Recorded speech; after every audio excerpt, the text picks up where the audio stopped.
everyone, welcome back to another video about a children's trading card game. This is going to be the first of 4 videos about the limited deck battle format in terms of me building some decks. I should also have some match videos for you coming up after those are all out, hopefully all before the limited deck battle actually starts, so you can make an educated decision on what you're going to play. If you're interested in that, please do like this video and subscribe to be notified. Well, I guess you have to hit the bell to be notified when those go out. But that is it for this little shilling spiel. Let's go ahead and get started. Today we're going to be talking about ST01 Luffy. So I'm going to start by going through the promos, and then we're going to go through ST01.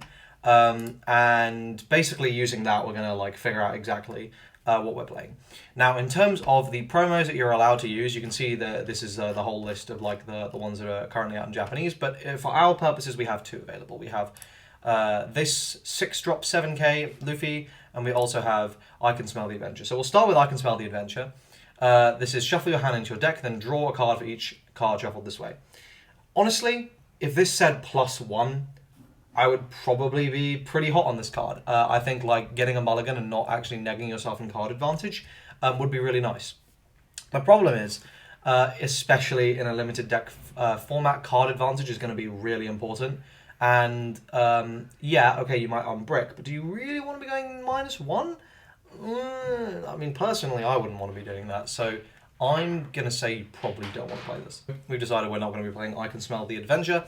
You could try playing it, and if you did, maybe it would be a 1 or 2 copy kind of thing, but I'm personally not too interested in it. Okay, now we got Monkey D. Luffy, and this one's a bit more difficult. So this is a 6-drop 7k, Don 2, this gains Rush. So that is effectively Don 1 in Luffy. So 7 for a 7-drop, right, you're getting a 9k Rusher. I think that's pretty good in a limited deck format. It doesn't have counter, and you are sacrificing that sort of defensive capability. But I think red, in terms of its defensive capabilities in the limited deck battle format, just kind of throw it out. You know, compared to what basically every other deck is capable of doing, your cards are really not as good. And I think, just having more top end is worth something. And certainly this is going to be better than some of the other options we're going to see in the starter deck. So I'm going to put 4 copies in for now, and we're going to see whether that holds up. So next we're going to go through the starter deck 1 cards here. And I think a lot of these cards are going to be really easy auto-includes as we go through. So what are the really easy ones? Okay, 4 copies of Chopper. You need your 1-drop blocker. We want 4 copies of Luffy. We want 4 copies of Zoro as the SRs. We want 4 copies of the 2k counter. We want 4 copies of Guard Point, and we want 4 copies of Jet Pistol. I think those are all really obvious instant inclusions. Diablo Jambe, if you've looked and you've seen, every other color does have some big blockers they are going to be playing. So this obviously just letting you bypass those is potentially very good, especially in combination with this Luffy. Right, so if you play this Luffy and then you chuck a bunch of Dons onto it, chuck a bunch more onto your leader Luffy, and then Diablo Jambe your leader, suddenly that can kill out of nowhere. So I think you do want a couple of copies of Diablo Jambe. Okay, so now we very much have a top end right now, right? We very much have this nice how we're going to be killing the opponent. What else do we need? Well, we need more bodies. To be honest, we need more valuable bodies. So I think 4 copies of Frankie and 4 copies of Robin. These are vanillas, yes, but they have counter and they are statted well, so you're not going to feel bad if you play either of these to the board, and you're not going to feel horrible if you need to use them to counter. So yeah, I think both of these, to be fair, I should probably use the non-promo version just for clarity. Okay, then we've got 4 copies of Nami as well. I think this card is really, really nice. You can see there's a lot of cards which are Don 2, so being able to just literally do those abilities for free is really nice, and with that in mind, we're going to want 4 copies of Sanji as well to really aid in your ability to rush down the opponent. And you can see at this point, actually, the list is mostly together. We just have a choice on what we're doing with our last 4 cards. And I think here, you can kind of go either way. Where do you want to be prioritizing your defensive capabilities? Do you want to just be like, okay, listen, I'm just going to be putting bodies on the board and I'm going to be trying to apply as much pressure as physically possible? And personally, I do just think that being able to continuously put like nice bodies on the board that are really threatening is going to be very valuable. When you consider the kind of removal that's actually in this format, you're not that broken up about blue removing most of your top end, because like, okay, you bounce it, but half my things have rush, so I'm actually not that concerned. In fact, like the only cards you'd really be sad about blue bouncing would be your Frankie and your Robin. Like the rest of them, you're like, okay, well they basically pay for themselves. Or I guess your Chopper, but like, you know, then they're bouncing a 1-drop, so whatever. So the question really basically becomes, do you want to add a card which you're going to be sad about them bouncing? Or would you rather have a vanilla here? Yeah, okay, it's not great, but you know, with 1 Don, which you're always getting for free every single turn, it is 5k, it is threatening. But equally, you know, with Jinbei, you're always going to be getting this ability off, thanks to your leader Luffy, distributing more power around. You're going to be far more aggressive.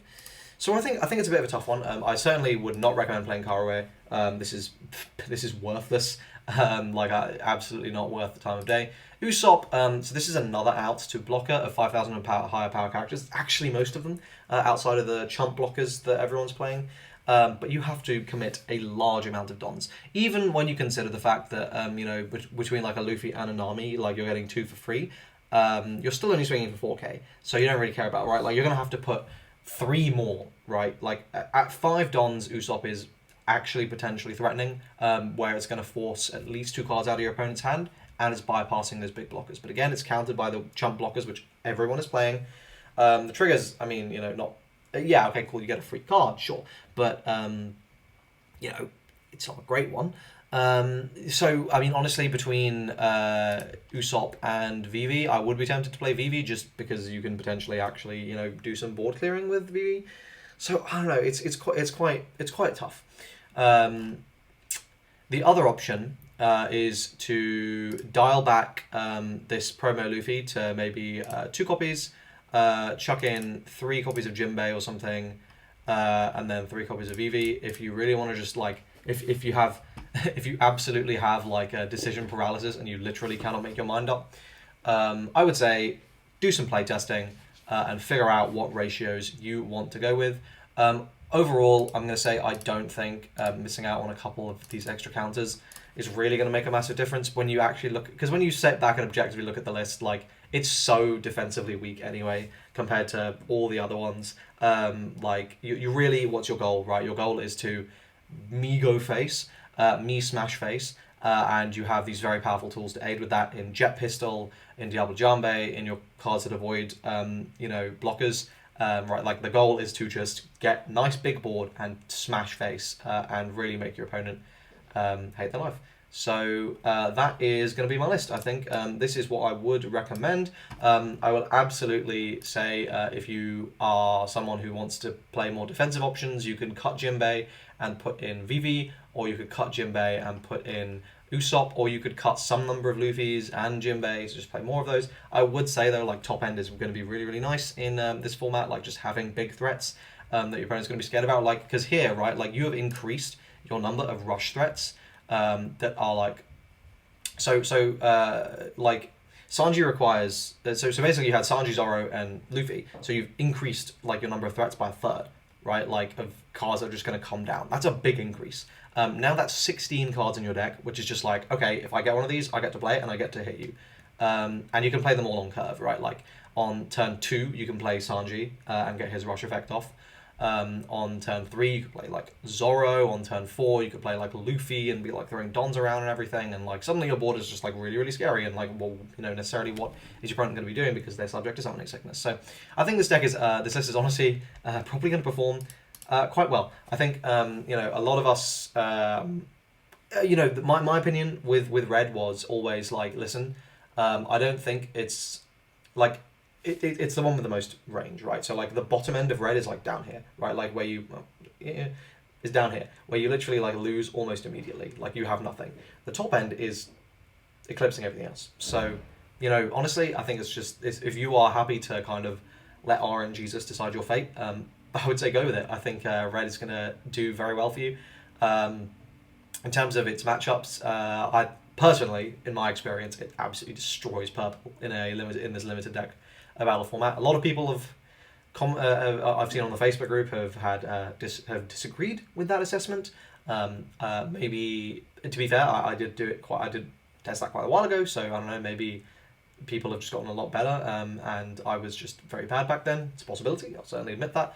But I think this deck is entirely capable of beating everything, and it goes so fast that these decks that are more control-y might just struggle. So yeah, give it a go. Let me know what you guys think in the comment section down below. Let me know what you are going to be playing at your limited deck battle events. Thanks for watching. Subscribe for more limited deck battle content, and I'll see you guys in the next video. Cheers.